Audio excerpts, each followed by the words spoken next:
Hello ma'am.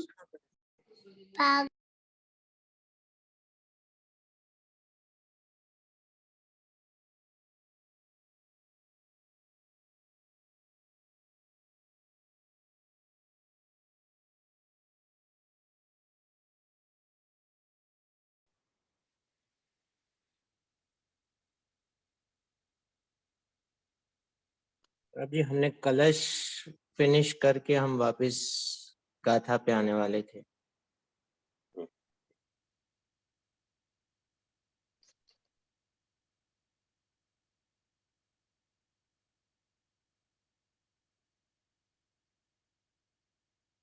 चार पाँच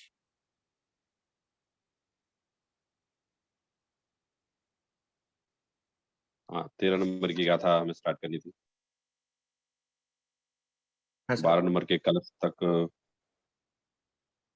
समय सार में 12 नंबर के गाथा तक जो प्रकरण दिया है, यहाँ ये दिया है कि किस तरह से एक दुर्बल को एक लाठी हस्तावलंब होती है उसे आगे बढ़ने के लिए, उसी तरह से जो व्यवहार नय अर्थात अपरम पद में स्थित हैं उनको व्यवहार नय उपयोगी है। लेकिन जो लोग अपने पैरों से चलने में समर्थ हैं उनके लिए लाठी का कोई उपयोग नहीं है। इसी तरह से जो परम पद में स्थित हैं उन्हें भी व्यवहार का कोई उपयोग नहीं है।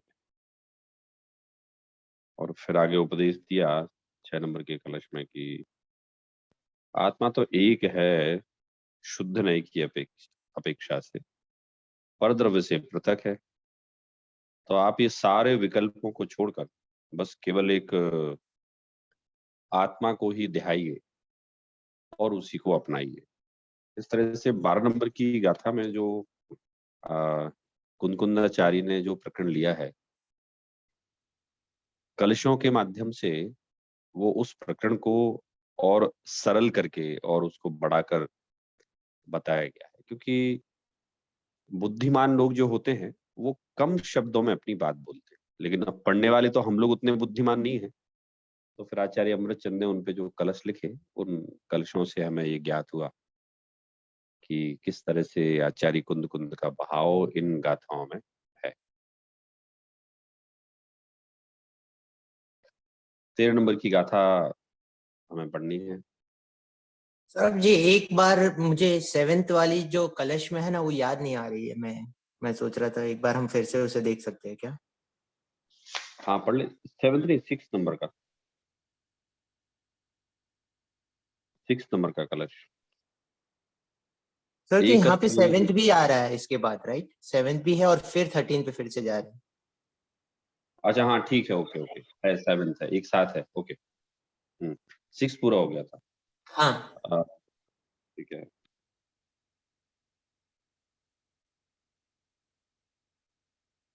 अतः शुद्ध नयायत्यम प्रत्येक ज्योतिष चकास्ति तत् नव तत्व गतित्वेपि यदि न मुंचति। जो आत्मा है वो शुद्ध नयाश्रित है और वही ज्योति स्वरूप प्रकट होता है। नव तत्वों में व्याप्त होने पर भी वो अपने एकत्व के स्वरूप का त्याग नहीं करती है।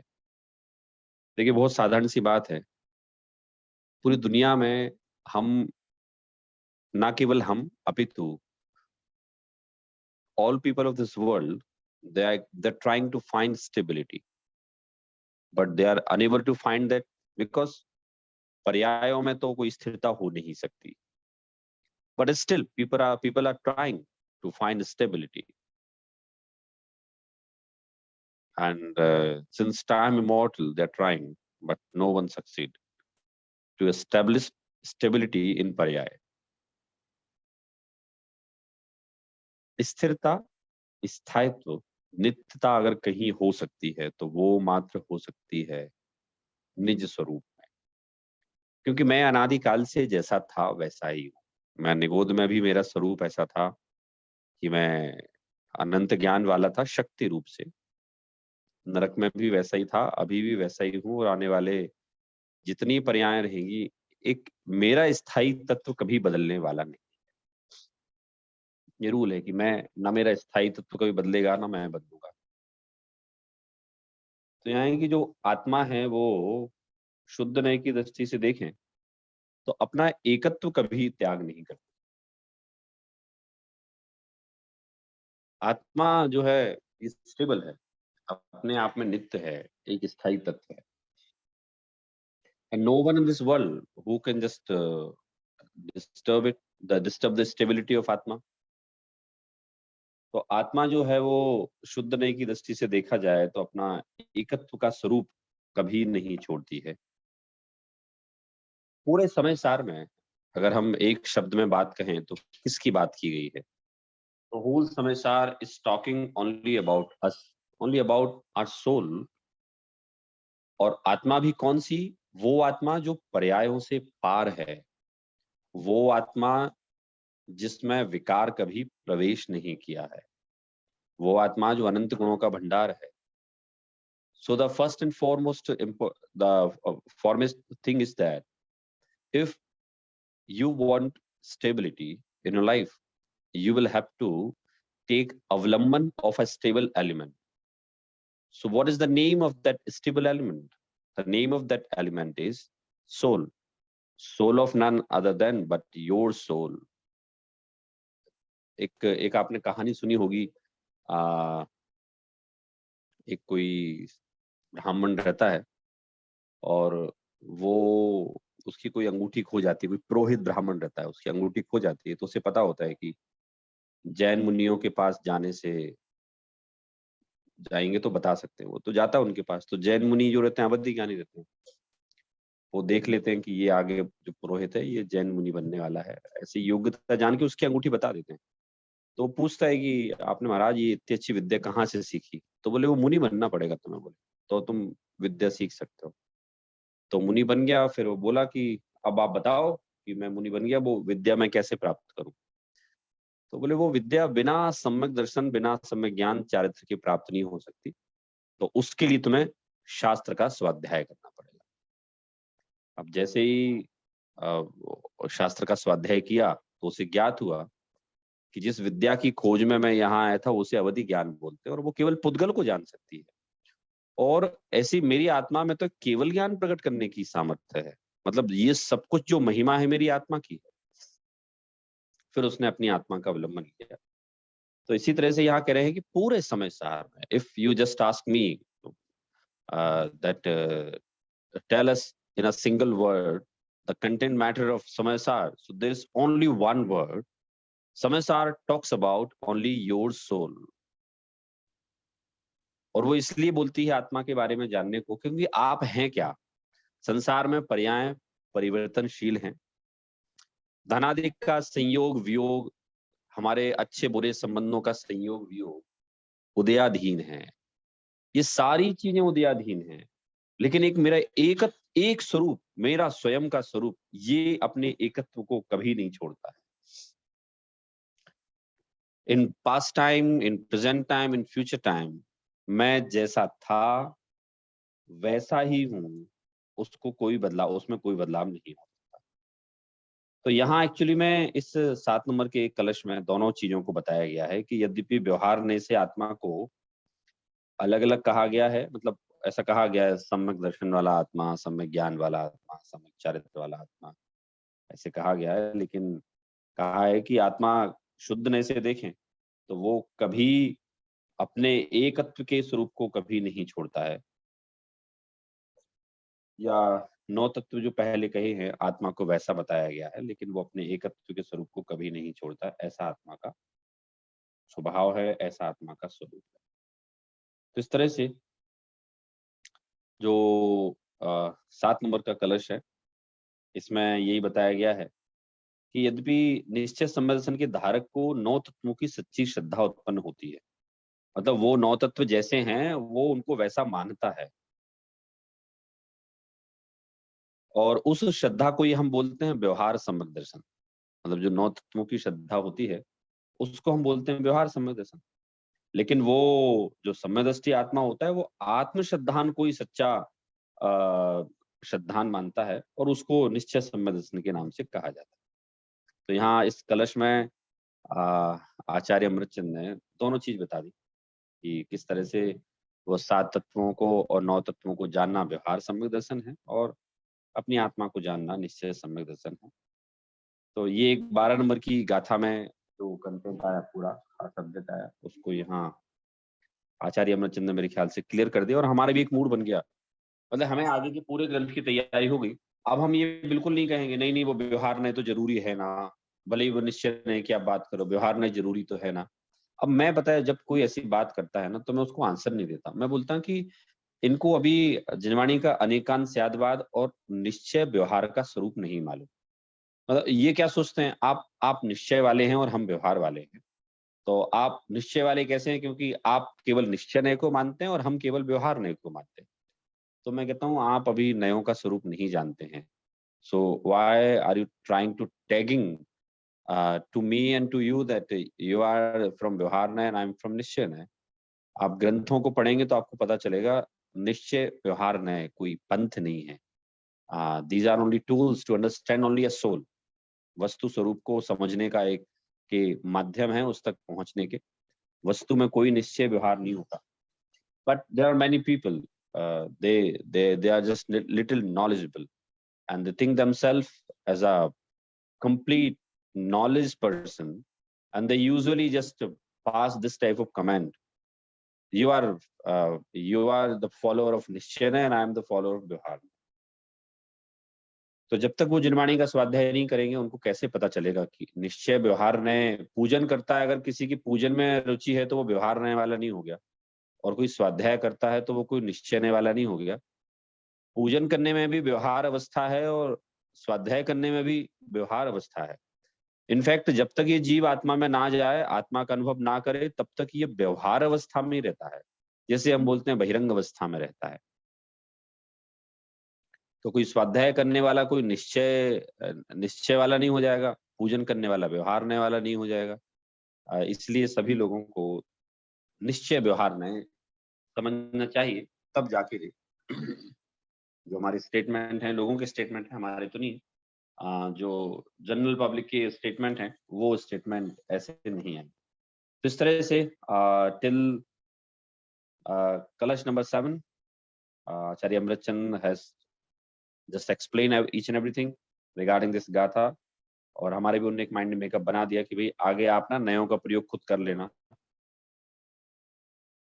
जहां मैं कहूं कि आत्मा ही केवल अवलंबन योग्य है और ये शुभ अशुभ जो भाव हैं वे त्याग करने योग्य हैं, तो वहां शुभ अशुभ का जो त्याग करने योग्य है ना, वो आत्मा के अवलंबन की अपेक्षा है।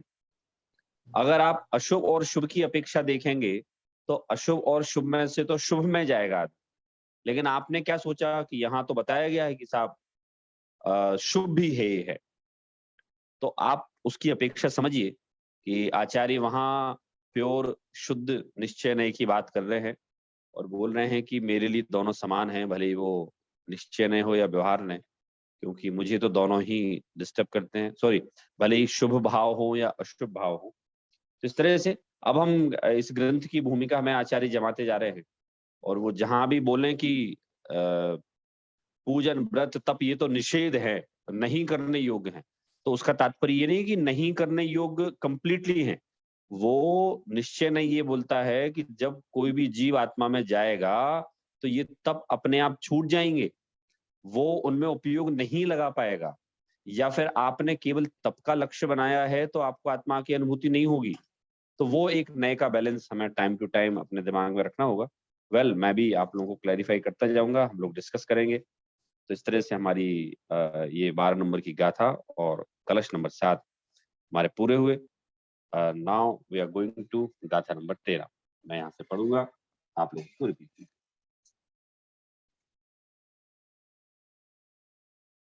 मैं एक बार पढ़ देता हूँ, आप लोग ध्यान से सुनिए, फिर पढ़िए एक साथ आप लोग।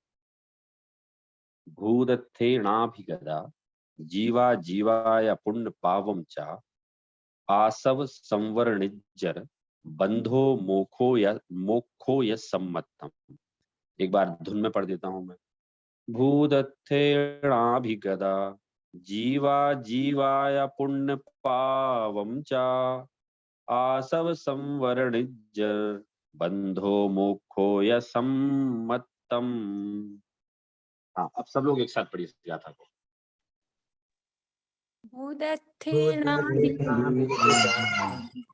जीवा जीवाय पुण्यपावं च संवरणीर्बन्धो मोक्षो यस्मत्तः। एक एक करके पढ़ा लेता हूँ, मैं कम लोग ही हैं। पढ़िए रोहन जी, आप पढ़िए। बुध, एक मिनट सौरभ जी, मेरा स्क्रीन चला गया। भूदत्तेनाभिगदा जीवा जीवाय पुण्यपावं च आसव संवरणजरबन्धो मोक्षो यस्मत्तम्। हाँ, आसव संवरणिजर बंधो मोक्षो यस्मत्तम्। ठीक है, आप जी आप पढ़िए। जी सौरभ जी। भूदत्थेनाभिगदा जीवा जीवाय पुण्यपावं च आसव संवरणिज्जरबन्धो मोक्षो यस्मत्तम्। एकदम सही पढ़िए आपने। हाँ, आप पढ़िए आगे। प्रियंका जी आप पढ़िए।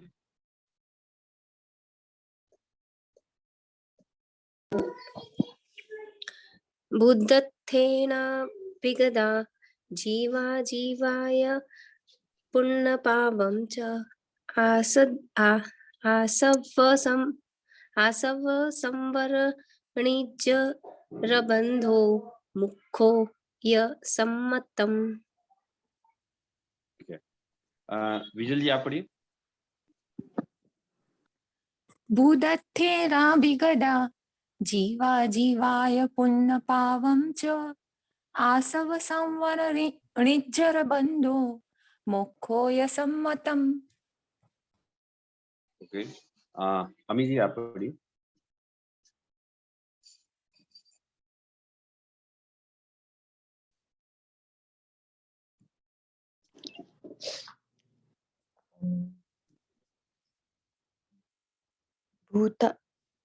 भूतार्थ से जाने नहीं, सॉरी, प्राकृत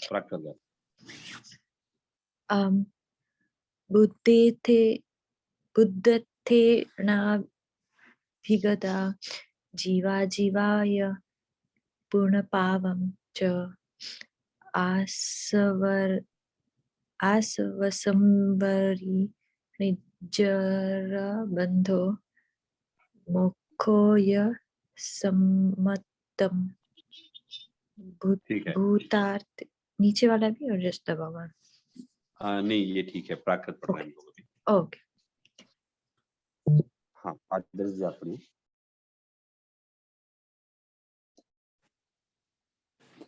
भूदत्थेनाभिगदा जीवा जीवाय पुण्यपावं च आसव संवरणिज्जरबन्धो मोक्षो यस्मत्तम्।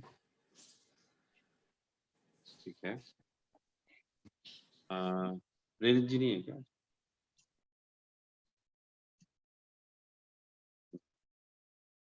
कुंजन जी आप पढ़िए।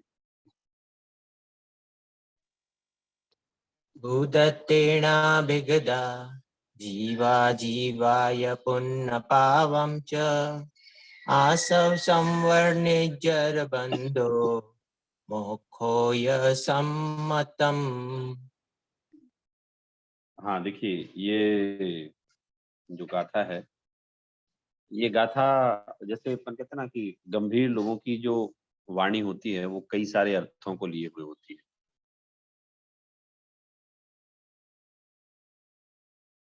इस तरह से ये जो 13 नंबर की गाथा है, इसमें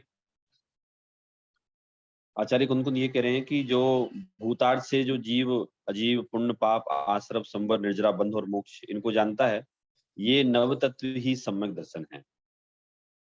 मतलब आत्मा के आश्रय को लेकर जो जीव इनको जानता है वे ही सम्यक दर्शन। तो एक तो ये है, और second thing, what we are reading right now, the name of this unit is Purv Rang. Okay, so as you know that this granth is very huge, So it is just a universal style to write a book, shastra, or any epic. Usually, writer divides into units, and just he decides to just compress a matter regarding that unit.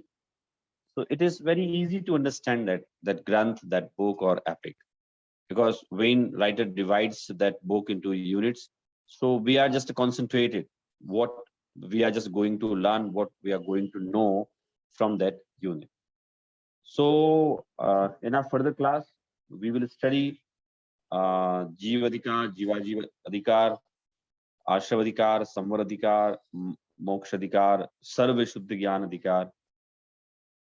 तो इसके जैसे नाम है ना, वैसे नामों के according उसमें कंटेंट भी रहेगा. फॉर एग्जाम्पल, द बिगेस्ट अधिकार इन दिस ग्रंथ इज कर्ता कर्म अधिकार.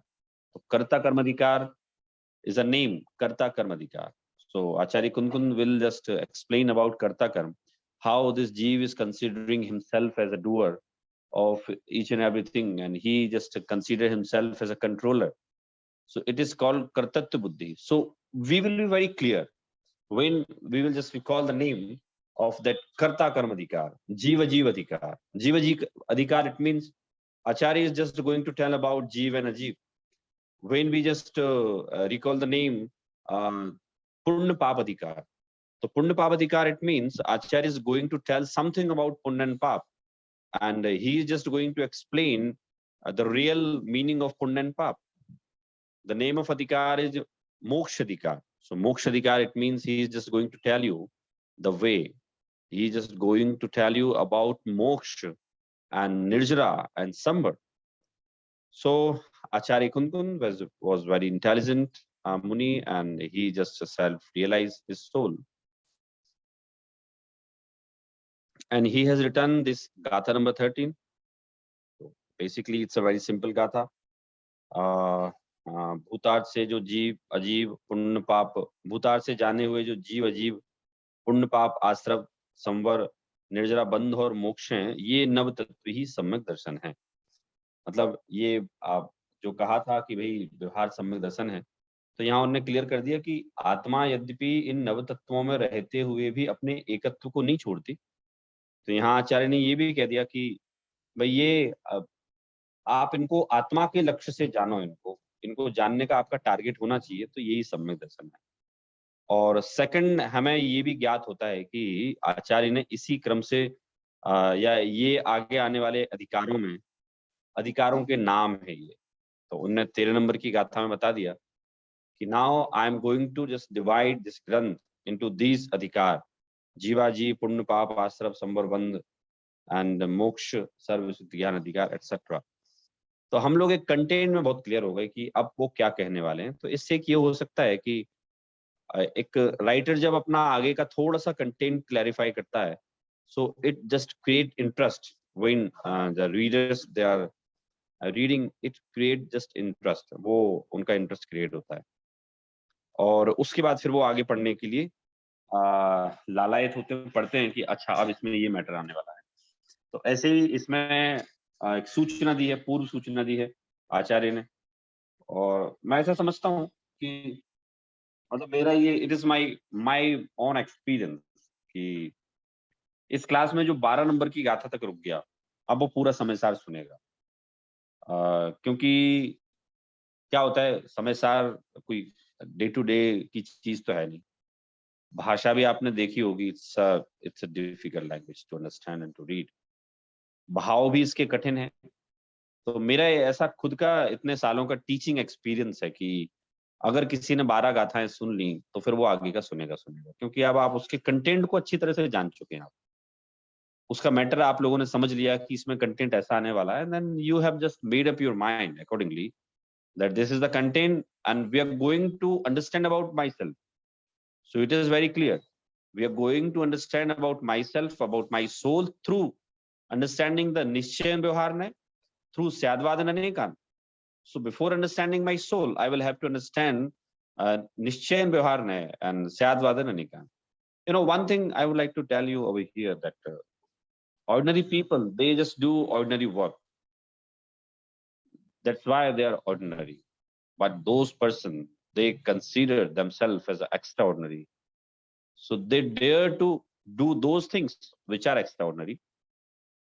And here in this context, I would like to say that to read Samaysar, to understand Samaysar, to learn Samaysar is an extra daring activity, which you have just done this. तो Samaysar पढ़ना कोई सबके हिम्मत की बात नहीं है. I have seen many people.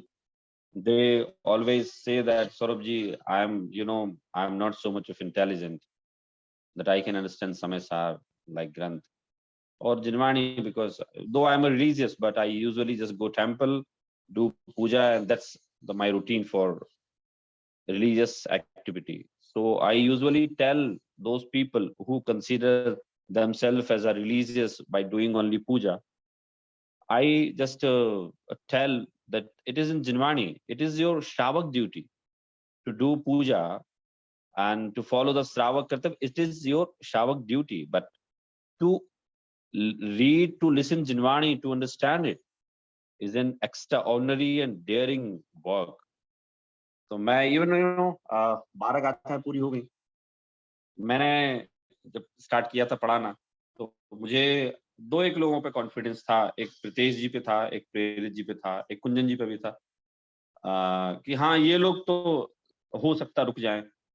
नहीं तो मैं और प्रेरित जी, प्रीतेश जी पढ़ते, क्योंकि जब Samaysar का प्रपोजल दिया गया था, तो मैं I was also just hesitating.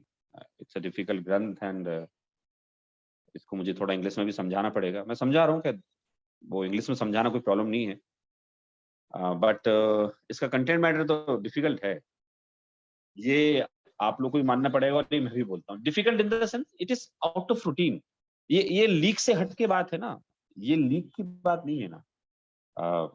काम भोग बंद की कथा तो लीक की बात है ना. मैं अगर आपसे कहूं कि आप लोगों ने वो एक मूवी आई है अभी कश्मीर फाइल देखी कि नहीं देखी, तो आप लोगों ने कहीं ना कहीं कोई यूट्यूब पे वीडियो देख ली होगी, उसके रिव्यू पढ़ लिए होंगे. इवन नवंबर से आपके तो यूएस में भी चल रही है वो, और इंडिया में बहुत सक्सेसफुल हो रही है, तो सबने देखी, उसकी बात सब कर रहे हैं, पूरी दुनिया कर रही है. अभी वर्ल्ड की हिस्ट्री में 10 आउट ऑफ 10 रेटिंग किसी को नहीं मिली, उसको मिली, ये सबको पता है. लेकिन Samaysar में जो शुद्ध आत्मा की बात है वो किसी को नहीं पता.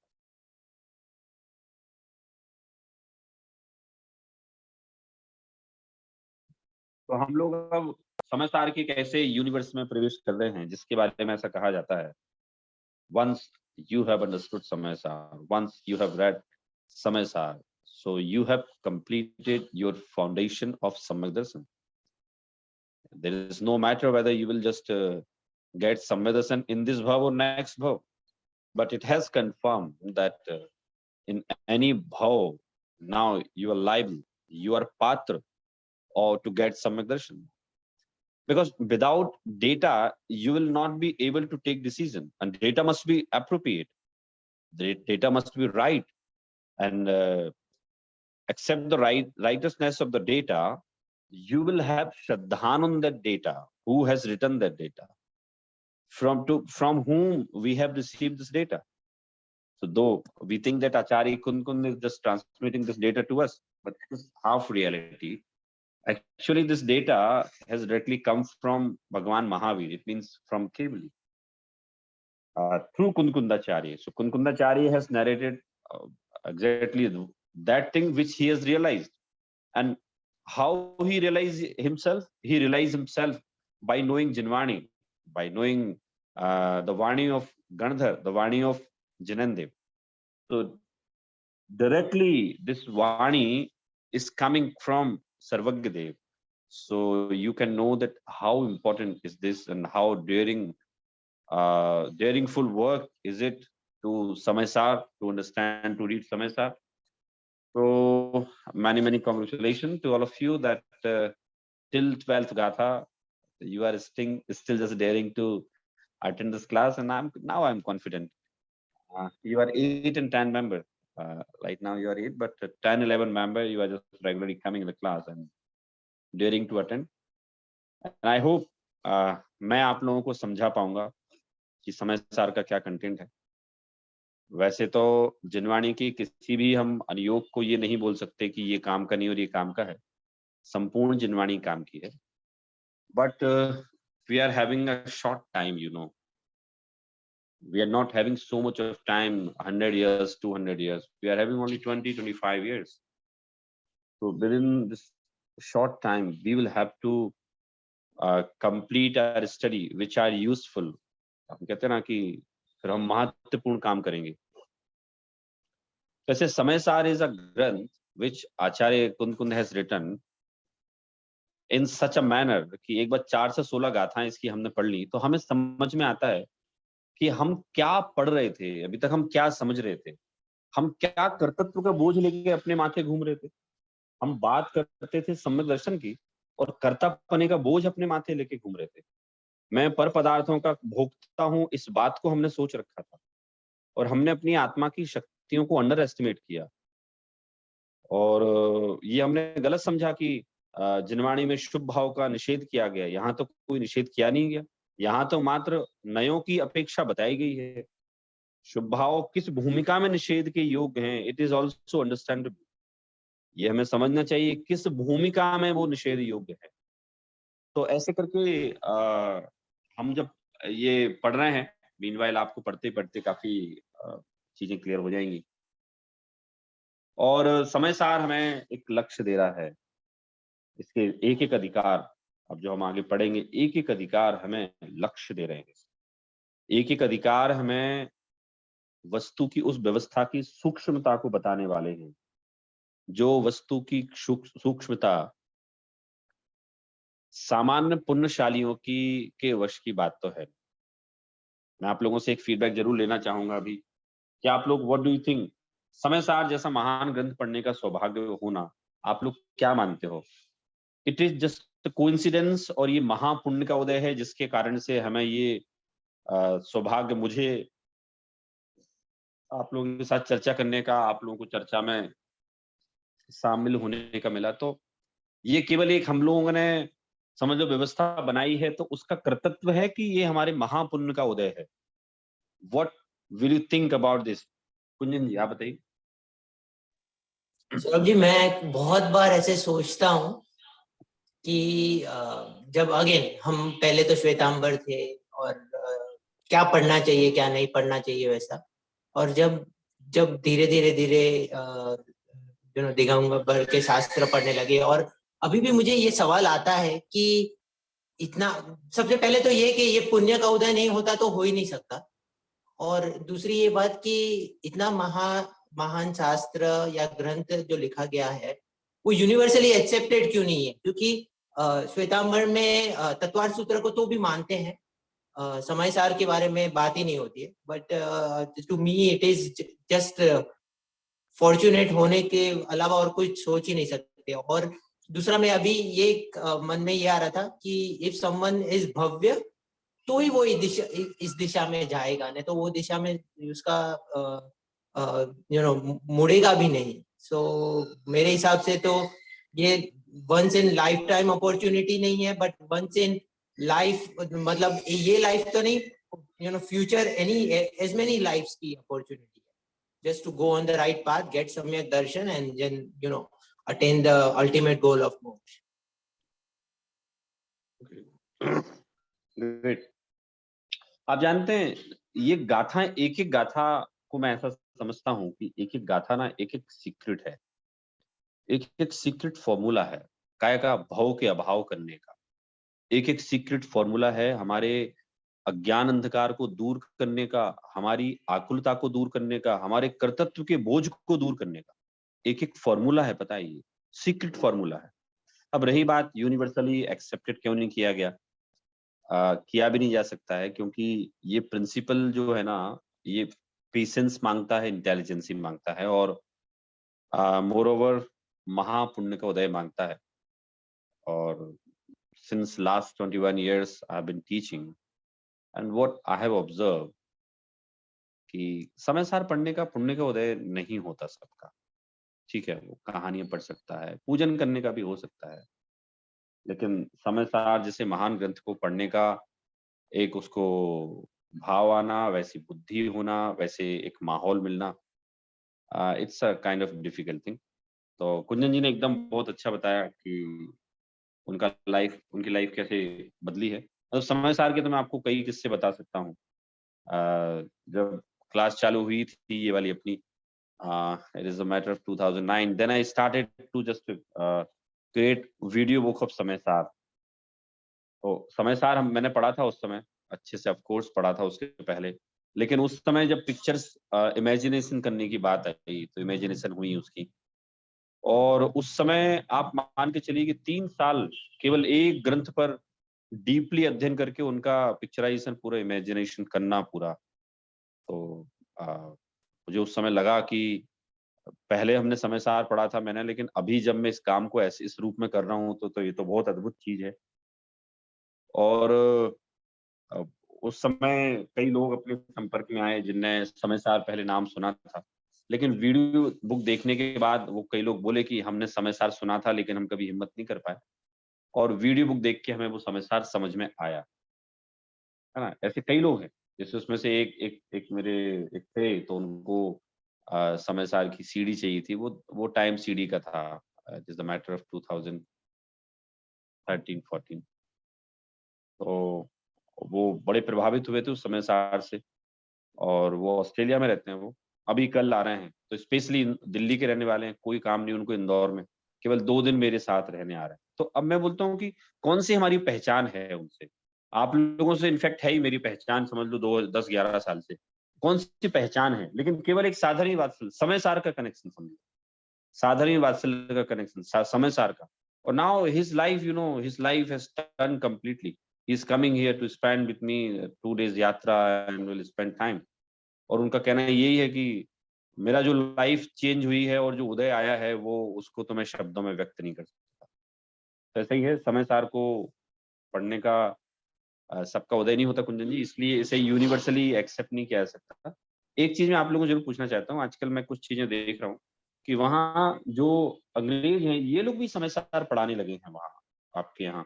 तो ये कैसे पढ़ाते हैं, क्या पढ़ाते हैं, क्या समझते हैं? कभी आप लोगों ने ऑब्ज़र्व किया? मैंने अभी एक बार भी सुना नहीं कि क्या पढ़ा रहे हैं वो लोग। तो आप लोगों को किसी को पता है कि ये चीज़? प्रवचन सारे समय सार में क्या पढ़ा रहे हैं, कैसे पढ़ा रहे हैं? इनकी क्रिया कैसी है, चर्या कैसी है? सौरभ जी सौरभ जी, हम यहाँ पे राइस यूनिवर्सिटी में, मतलब एक रेप्यूटेड यूनिवर्सिटी है, वहाँ पे उन्होंने जैन कोर्स चालू किया है, बट मैंने अभी तक ये नहीं जाना है कि वहाँ पे वो लोग समय सार सिखा रहे हैं। मैं फाइंड आउट कर सकता हूँ। प्रवचन सार तो पढ़ा रहे हैं। पढ़ाने वाले भी क्या अंग्रेजी होते हैं। तो मुझे तो ये समझना है कि वो सब चीज़ें जैन बन के पढ़ा रहे हैं समय सार की, ऐसे एज़ अ फिलॉसफी पढ़ा रहे हैं समय सार? सौरभ जी, मैंने एक किस्से सुना था, लेकिन I heard it as a philosophy where they are not themselves following everything, इतना मैंने सुना है। हाँ, तो ठीक है फिर तो। अब मैंने ये चीज़ क्यों पूछी पता है? समय सार पढ़ना is not a soul philosophy. ये तो अशरीरी होने का शास्त्र है। जब तक आपकी कषाय मंद नहीं होगी, जब तक आपको साधर्मी वात्सल्य का ज्ञान नहीं होगा, जिनदेव की महिमा नहीं आएगी। आपको जब तक जिनदेव की महिमा नहीं आएगी, आचार्य की महिमा नहीं आएगी, तब तक आप समय सार समझ ही नहीं पाएंगे, है ना? मुझे तो एक्चुअल में आज सौरभ की जी, सुबह की क्लास। हाँ, हाँ, जी बताइए। जी आपने पूछा ना तो हुँ, मैं तो एटलीस्ट 2 इंग्लिश प्रोफेसर्स को ऐसे जानता हूँ, जो खुद जैनिज़्म पढ़ाते-पढ़ाते खुद जैन बन गए। और हुँ, एक हुँ, जो प्रोफेसर है उनका नाम है क्रिस मिलर, वो तो हुँ, क्रिस मिलर जैन खुद को कहलाते हैं अभी। और हुँ, उन्होंने हुँ, काफ़ी सारे अहिंसा के जो कार्य है उसमें काफ़ी सारे मतलब एक्टिविटीज़ कराते रहते हैं।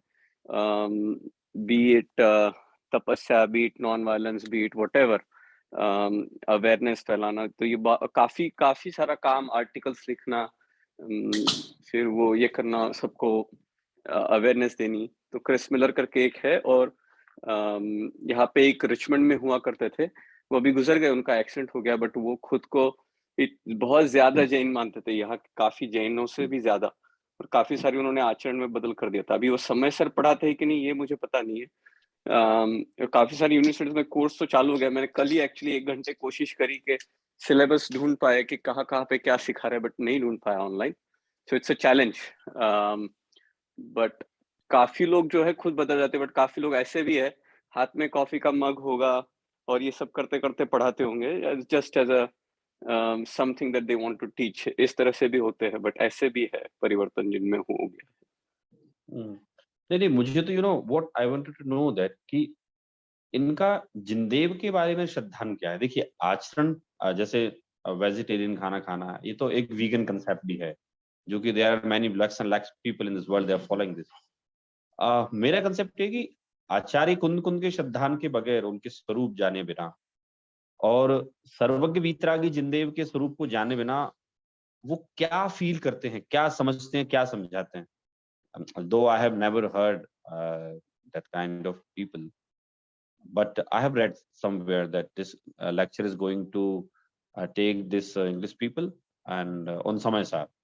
मेरे ख्याल से 15-20 दिन पहले कोई ब्रोशर आया था मेरे पास, तो मिलता है तो मैं आपको भेजता हूँ अगर आप लोग उनको जानते हो तो मेरा तो समय सार का कहने का ये तात्पर्य है कि समय सार जब तक जिनदेव पर श्रद्धान नहीं होगा, जब तक आचार्य कुंद कुंद का स्वरूप ज्ञात नहीं होगा, तब तक ये इस बात पर श्रद्धान आना मुश्किल है। क्या होता है, एक्स्ट्राऑर्डिनरी बातें जो ना पूरी दुनिया की लीक से हटके होती हैं, इसलिए सब लोग कैसे समझेंगे, वो समझ ही नहीं सकते हैं। तो खैर आप लोग कभी मौका मिले तो आप लोग स्टडी कीजिए, फिर हम डिस्कस करेंगे। मतलब I am not just commenting on that whether they are doing right and wrong thing. मैं तो बस ये जानना चाहता हूँ कि वो क्या कर रहे हैं। अगर कहीं मॉडिफाई होगा तो हम लोग डिस्कस करेंगे and we can send him some modification कि आप इसको ऐसे पढ़ाइए, ऐसे पढ़ा सकते हैं। हम इंस्ट्रक्शन तो नहीं देंगे, हम एक मॉडस्टी में बात कर सकते हैं। तो हम लोग बात कर रहे हैं यहाँ समय सार की, जिसमें समय सार में 13 नंबर की गाथा, 13 नंबर की गाथा में आचार्य कुंद कुंद ने आने वाले अधिकारों की सूचना इसमें मात्र दी है। सूचना बड़ी साहित्यिक है, सिस्टमैटिक ढंग से है कि जो जीव इन जीव अजीव आदि तत्वों को जान लेता है, नव तत्वों को, वो सम्यक दर्शन का पात्र हो जाता है। इसका मतलब ये है कि आने वाले जो अधिकार हैं, वो आने वाले अधिकार आपको जानने चाहिए सारे। आप सम्यक्त प्राप्त करने के अधिकारी, सम्यक्त प्राप्त करने के पात्र होने वाले हैं आप, अगर आप इन अधिकारों को जानते हैं। तो एक तरह से यहाँ प्रतिज्ञा भी है कि हमने 12 नंबर की गाथा तक पढ़ लिया है। अब 13 नंबर की गाथा में आचार्य जो अधिकार बता रहे हैं, अब हम आगे के इन सारे अधिकारों को पढ़कर पढ़ने की प्रतिज्ञा लेते हैं और उसमें हमारा लक्ष्य कोई फिलोसफिकल लक्ष्य ना होकर हमें आत्म कल्याण, आत्मानुभव का हमारा लक्ष्य होगा। इस तरह से यहाँ हम अपने मन में एक प्रतिज्ञा ले सकते हैं। हाँ, तो मेरा क्वेश्चन यहाँ था कि how fortunate we are that we are just reading this Samaysar, what do you feel. तो कुंदन जी ने एक बहुत अच्छा बताया। आप बताइए, प्रतीश जी आप बताइए, how do you feel when we are reading this Samaysar, how fortunate we are.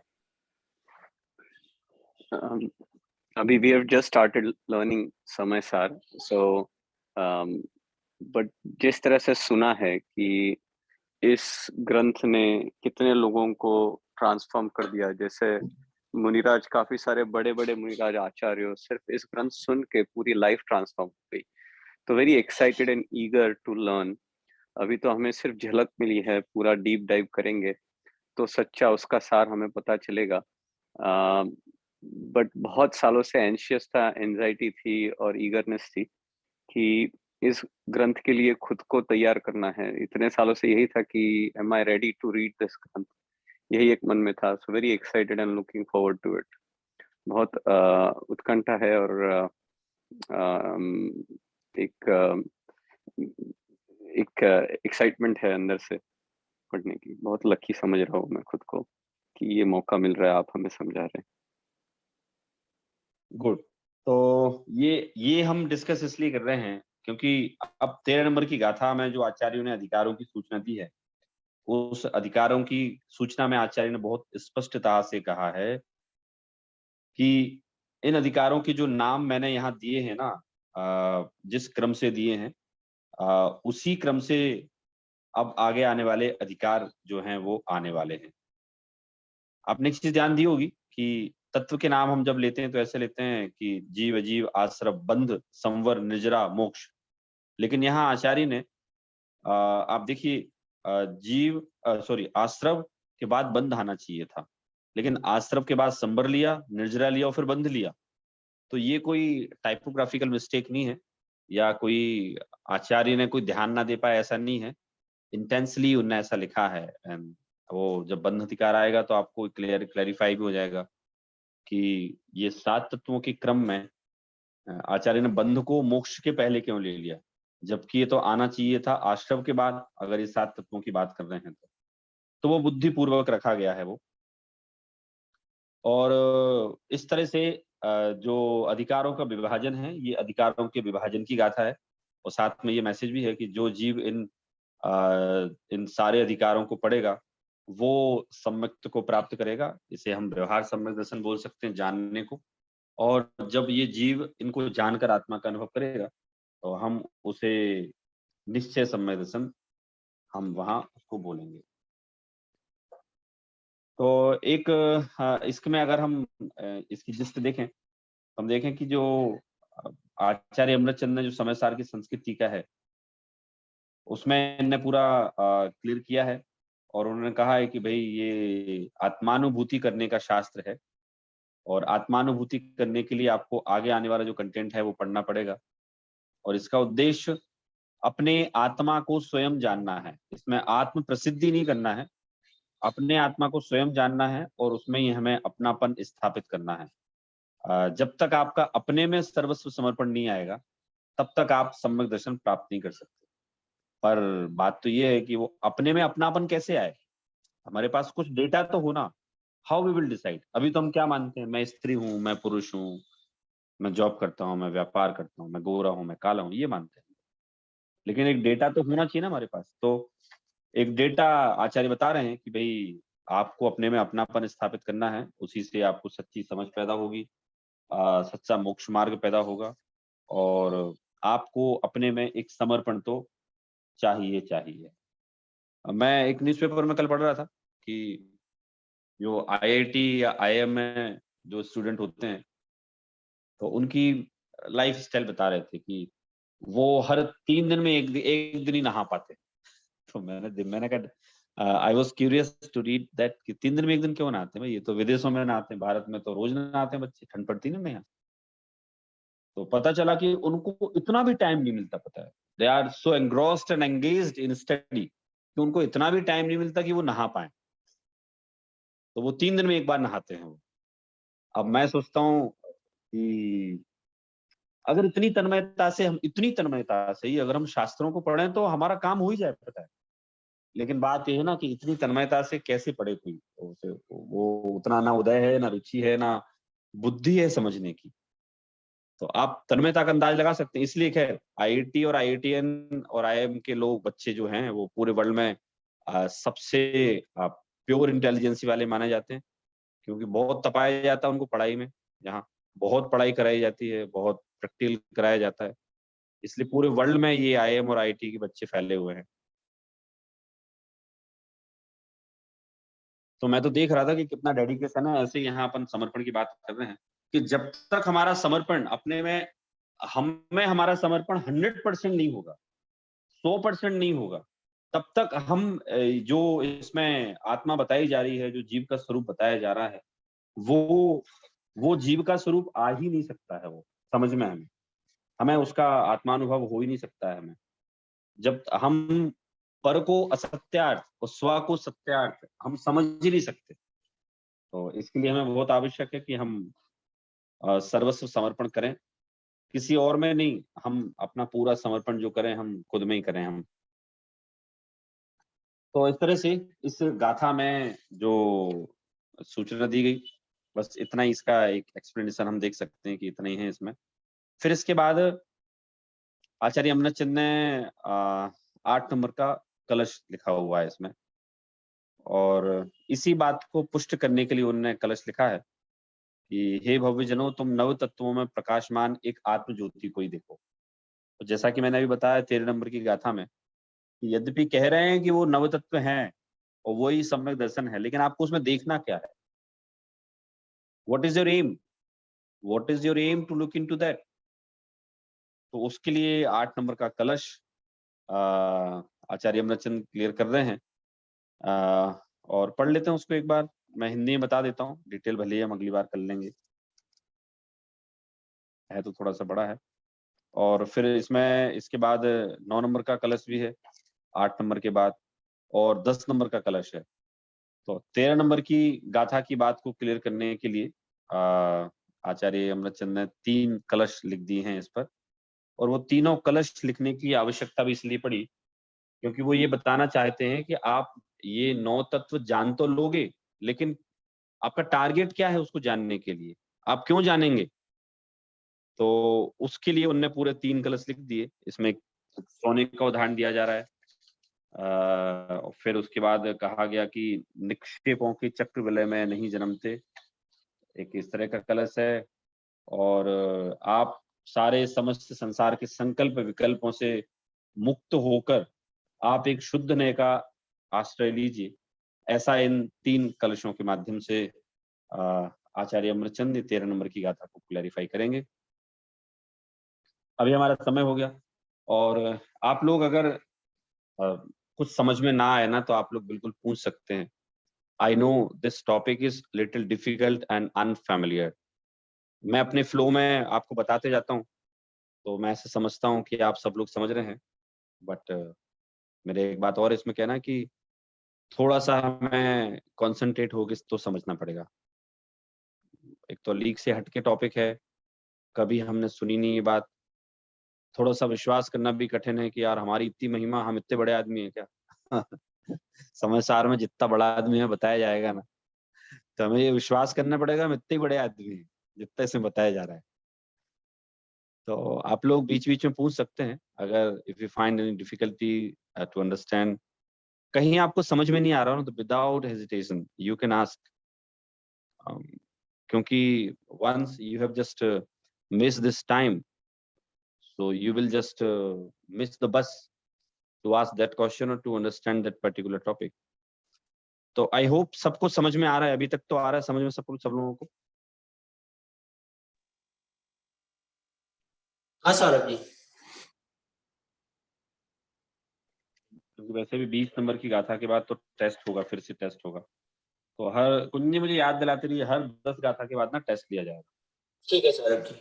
Saurabh ji ये टाइम अगर 20 से कम भी करेंगे बिकॉज कलश भी आ जाएगी तो थोड़े थोड़े पहले कर देंगे। 20 के पहले बिकॉज कलश भी 5 कितने 4 हो गए और 3 7 हो जाएंगे और फिर अब इतनी आप गाथा हो सब लोग जाएगी। ना, अब आप लोग सब लोग हाईली क्वालिफाइड लोग हैं, थोड़ा सा होमवर्क देने मजा नहीं आता मेरे को। ठीक है सौरभ जी, मैं एवरी 20 पे याद कराते रहूंगा, एवरी 10 पे।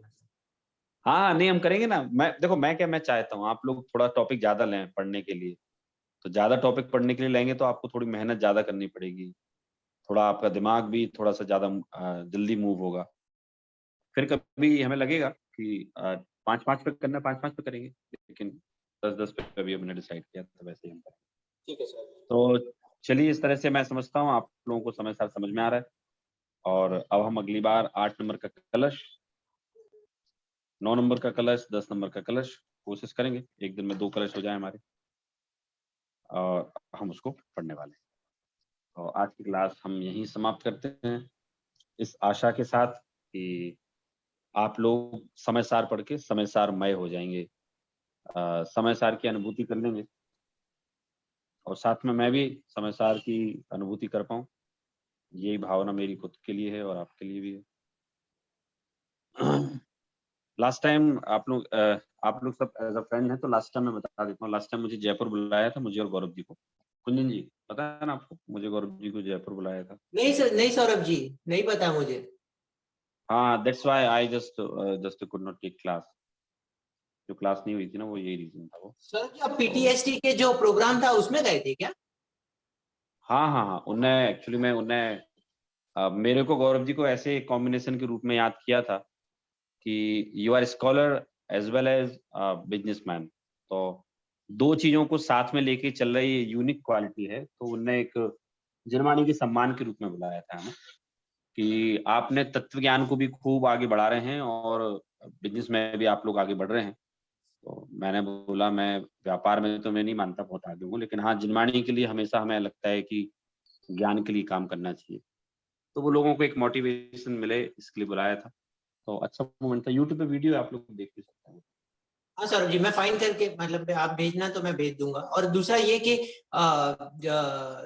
पंडित बारिल जी ने भी डॉक्टर बारिल जी ने वो जो बुक रिलीज की है ना, बुक नहीं मतलब वो पोयम फॉर्म में भरत और बाहुबली की, उसके बारे में भी सुना। हाँ उसी हाँ उसके एक दिन पहले था। तो वो वहाँ बुलाया था मेरे को और गौरव जी को वहाँ। तो एक जैन धर्म का सम्मान था, हमारा तो कोई सम्मान नहीं था, वो एक जैन धर्म का सम्मान था। तो लोग उससे क्वाइट इम्प्रेस, मतलब वो कुछ बड़े लोग भी आए थे, तो उनने भी बोला कि हाँ एक व्यापार को धर्म को लेकर साथ में चलना बड़ा मुश्किल होता है, लेकिन आप चल रहे हैं तो इट्स एडमायर्ड। तो वो चल रहा है, मेन तो लक्ष्य धर्म का रहता है। तो ये अपडेट है कि लास्ट टाइम जो क्लास नहीं ले पाए थे वहीं था, इसलिए क्लास नहीं ले पाया था। तो चलिए अभी हम जनवाड़ी से लेते हैं।